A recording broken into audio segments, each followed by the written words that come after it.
जय हिंद दोस्तों, वंदे मातरम, भारत माता की जय। मैं आपका अपना मोहम्मद यादव आपके अपने YouTube channel and Indian updates पर आपका हार्दिक स्वागत और अभिनंदन करता हूं। दोस्तों, आज के एपिसोड में मैं उस घटना के विषय में बात करूंगा जिसमें इंडियन एयरफोर्स ने अपने ही नागरिकों पर मिजोरम की राजधानी आइजोल में बम बरसाए थे। खैर दोस्तों, ये घटना कैसी घटी, इसकी पृष्ठभूमि क्या थी, उस सब के बारे में मैं आपको इसके बारे में इस एपिसोड में बताऊंगा। दोस्तों, हमारे देश की में iron lady prime minister Indira Gandhi ने 19 जनवरी 1966 को देश के प्राइम मिनिस्टर के रूप में पहली बार शपथ ली थी। और उनके सामने शपथ लेने के कुछ ही दिनों के बाद में एक समस्या आके खड़ी हो गई थी, जो कि मिजोरम से थी। उस समस्या के समाधान के तहत 5 मार्च को इंडियन एयरफोर्स के लड़ाकू विमानों ने मिजोरम के शहर आइजोल पर दनादन गोलियां बरसाई थी और अगले ही दिन बम बरसाए थे। इस बम्बार्डमेंट में शहर के 4 प्रमुख एरिया रिपब्लिक वेंग, हेमच्चे वेंग, डोवपुई वेंग और छिंगा वेंग पूरी तरह तबाह हो गए थे। बहुत सारे लोग मारे गए थे और बाकी सब लोगों ने जंगलों में पनाह ली थी। ऐसा देश के इतिहास में सिर्फ एक बार हुआ है। इसके पहले या इसके बाद हमारे देश की एयरफोर्स ने अपने ही लोगों पर कभी बम्बार्डमेंट नहीं की थी। लेकिन दोस्तों, इस खबर को लंबे समय तक, कई सालों तक देश से छिपा के रखा गया था और जब देश को इसके बारे में पता भी चला था तो सरकार ने उसे कभी स्वीकार नहीं किया, उसकी पुष्टि ही नहीं की। इसके बारे में एक छोटी सी खबर मार्च 1966 में कलकत्ता के अखबार हिंदुस्तान स्टैंडर्ड में इंदिरा गांधी का एक बयान छापा गया था, जिसमें उन्होंने कहा था कि विमानों का इस्तेमाल केवल जवानों और उनकी रसद को एयर ड्रॉप करने के लिए किया गया था। लेकिन दोस्तों, रसद को पहुंचाने के लिए 4-4 फाइटर जेट्स की क्या जरूरत थी। और दिलचस्प बात यह भी है, ये फाइटर जेट्स उसी दस्सो एविएशन दसाल कंपनी के द्वारा बनाए गए थे, जिन्होंने राफेल को बनाया है। और मोदी के ज़माने में इंदिरा गांधी की नाती राहुल ने इस बारे में काफ़ी बवाल किया गया था। उन फाइटर जेट्स का नाम अरागन फाइटर जेट्स था, जिनका निकनेम तूफानी था। सोचिए, जिस स्टेट में 90% से ज़्यादा जंगल हो, थोड़ी सी जगह में लोग बसे हुए हों और वहाँ के बम्बार्डमेंट में कितने बम गिरे होंगे, कितनी लाशें गिरी होंगी। और वो किससे मदद मांगते जब सरकार खुद ही बम बरसा रही थी। लेकिन ऐसा क्या था कि इंदिरा गांधी को ऐसा फैसला लेना पड़ा और उन पे बम बरसाने पड़े। दोस्तों, आज़ादी के बाद में उस समय मिजोरम कोई स्टेट नहीं था, वो असम का पार्ट था। और मिजो नेता अक्सर असम के नेताओं के ऊपर अपने लोगों के साथ में सौतेला व्यवहार करने का आरोप लगाते थे।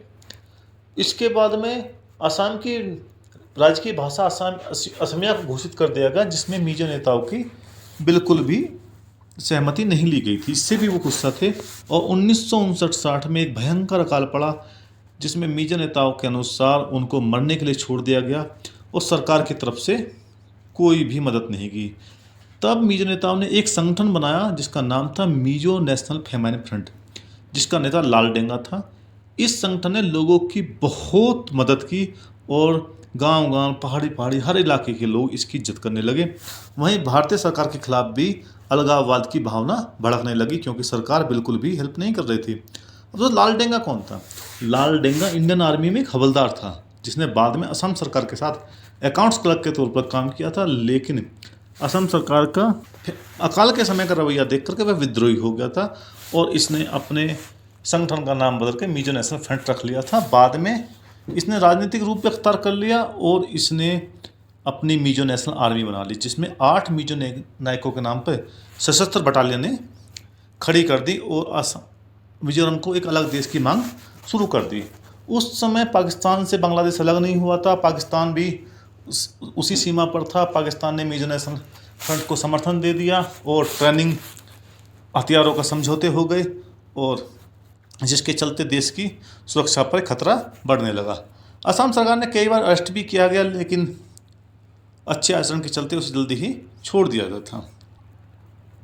28 फरवरी 1966 को लालडेंगा ने एक बड़े विद्रोह का ऐलान कर दिया और 1 मार्च को मिजोरम में एक अलग देश घोषित कर दिया। उसके साथ ही ऑपरेशन शुरू करके असम के सरकारी दफ्तरों पर कब्जा करना, सुरक्षा बलों पर हमला करना शुरू कर दिया और 10,000 मिजो लड़ाकों की फौज ने आइजोल में सरकारी डिपार्टमेंटों पर कब्जा करना शुरू कर दिया। हेलीकॉप्टर से जो मदद पहुंचाने की कोशिश की गई, उनको भी भारत सरकार विद्रोहियों की फायरिंग के चलते नहीं पहुंचा सकी। 4 मार्च को फाइटर जेट से फायरिंग के बाद अगले दिन 5 घंटे बमबारी की गई और इस बमबारी करने वाले में 2 पायलट, राजेश पायलट और सुरेश कलमाड़ी थे, जिन्हें बाद में कांग्रेस में काफ़ी तरक्की दी गई। 1998 में मिजोरम के मुख्यमंत्री बने थे पू जोरामथंगा। उन्होंने कहा था कि यदि 1966 में ये बम्बारमेंट ना हुआ होता तो उसने MNF ज्वाइन ही ना किया होता। आज भी मिजोरम के लोग 5 मार्च को जोरामनी यानी जोराम दिवस के रूप में मनाते हैं। और लेकिन 25 मार्च तक भारत सरकार के पास में सारे इलाके कब्जे में आ गए थे, लेकिन अभी भी अगले 20 साल तक लोगों में आक्रोश कायम रहा और लोग जंगलों से, बर्मा से, पूर्वी पाकिस्तान से संघर्ष करते रहे। भारत सरकार ने बहुत सारे फोर्सेस का डिप्लॉयमेंट कर दिया। इसके अलावा विद्रोही अटैक करके जंगलों में रहने वाले लोगों के पास छोटे छोटे गांवों में भाग जाते थे, शरण ले लेते थे। तो सरकार ने एक विलेज रीग्रुपिंग प्रोग्राम चलाया, जिसमें प्रोटेक्टेड एंड प्रोग्रेसिव विलेजेस का गठन किया गया। इन विलेजों को PPV कहा जाता था।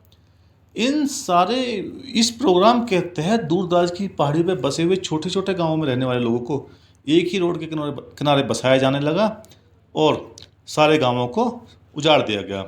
सरकार का यह आइडिया ब्रिटिश सरकार के उस एक्शन के तहत आया था जो ब्रिटेन की सरकार ने दक्षिण अफ्रीका के बोर युद्ध में, मलाया में चीनियों के साथ में, कीनिया में मऊ के विद्रोह को दबाने के लिए गाँव वालों के साथ किया था, यानी गाँव से निकालकर सीधा स्पेशल कैंप में रखना। लेकिन ब्रिटिश सरकार ने वो काम अपने लोगों के साथ नहीं किया था और भारत सरकार ने ध्यान नहीं दिया कि वह यह काम अपने ही लोगों के साथ कर रही है। 764 गाँवों में से 516 को पूरी तरह खाली करवा दिया गया और 110 PPV कैंपों में रखा गया। लेकिन समय के साथ में वहाँ समस्याएं आनी शुरू हो गई, क्योंकि खेती के लिए कम ज़मीन थी, लोग झूम की खेती करते थे, कभी यहाँ कभी वहाँ। सेना और सरकार उन्हें वो सब फैसिलिटी नहीं दे रही थी जो उन्हें चाहिए थी। खाने पीने की कमी होने, भुखमरी वो लोग झेलने लगे, इसलिए उसमें विद्रोह होने लगा और 1971 में पहली बार विद्रोह हुआ और PPV को तोड़ा गया। 1971 में इंदिरा गांधी थोड़ी सी झुकी और मिजोरम को केंद्र शासित प्रदेश घोषित कर दिया। लेकिन मिजो नेशनल फ्रंट का अभियान चलता रहा और वह विदेशी धरती से अपने अभियान को चलाता रहा। 1984 में इंदिरा गांधी की हत्या के बाद में थोड़ा चीज़ें बदली। 1986 में मिजो शांति समझौता हुआ और 1987 में मिजोरम को पूर्ण राज्य का दर्जा मिल गया। लालडेंगा उसका पहला मुख्यमंत्री बना, जो कि 1986 से 1988 तक रहा। लेकिन दोस्तों यहाँ यह इम्पोर्टेंट है कि बहुत सारे लोग कह सकते हैं कि देश की एकता अखंडता को बचाए रखने के लिए इंदिरा गांधी ने यह काम कराया था। लेकिन क्या इसके बाद देश ने कोई अलगाववाद नहीं देखा है? क्या इसके बाद देश ने आतंकवाद नहीं देखा है? लेकिन फिर भी कभी भी कहीं भी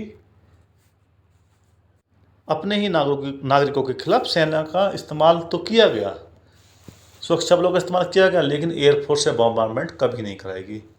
तो क्या ऐसी मजबूरियां थी कि वहाँ एयरफोर्स का इस्तेमाल करना पड़ा?